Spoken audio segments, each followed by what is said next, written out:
Halo, nama saya Kesia Moanley. Saya berasal dari Nusa Tenggara Timur. Saat ini saya melayani di Pesat Wamena.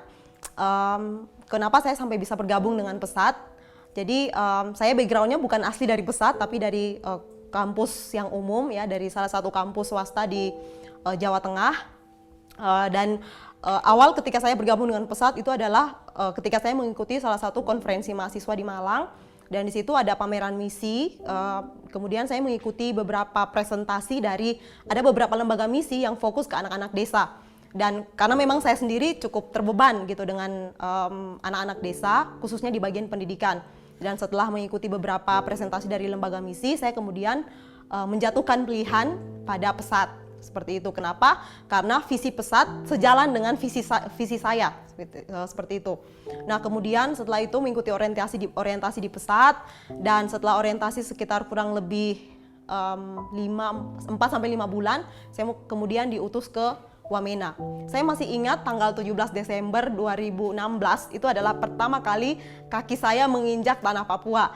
Dan sungguh itu adalah suatu hal yang sangat menakjubkan bagi saya, karena saya sampai nggak percaya kayak gitu, sampai merasa terheran-heran sendiri, wah ini saya sudah di Papua kah gitu. Jadi ya bersyukur tanggal 17 Desember itu adalah suatu momen yang sangat baik, di mana Tuhan membawa saya ke Papua.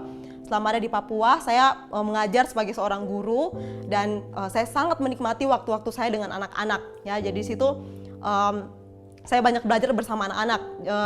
Saya mengibaratkan kelas itu sebagai laboratorium mini. Jadi di sana, di dalam kelas itu, saya tidak hanya bukan hanya anak-anak yang belajar dari saya, tapi saya juga belajar dari anak-anak.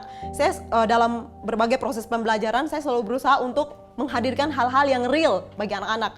Salah satu contohnya itu ketika kami mata pelajaran IPA, kami harus belajar tentang energi kinetik, energi listrik dan sebagainya. Saya kemudian berpikir untuk bagaimana supaya anak-anak bisa mengalami pengalaman yang real mengenai itu. Dan pada akhirnya saya berusaha untuk menghubungi PLTH ya, PLTMH, pembangkit listrik tenaga mini hydro di Wamena, supaya anak-anak bisa belajar dari situ.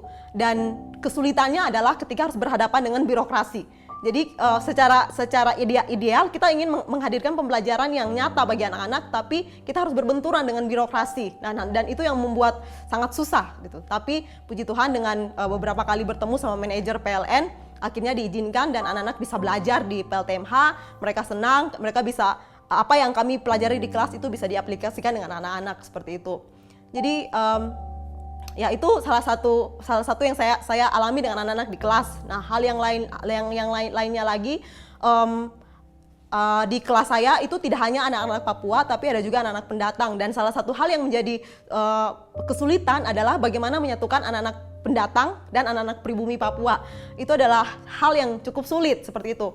Sampai ada anak yang pernah bilang, Miss Kesia ini pilih kasih seperti itu. Dan saya tahu bahwa ini sesuatu yang harus dibereskan. Dan pada waktu itu saya akhirnya berinisiatif untuk sudah buat buku harian.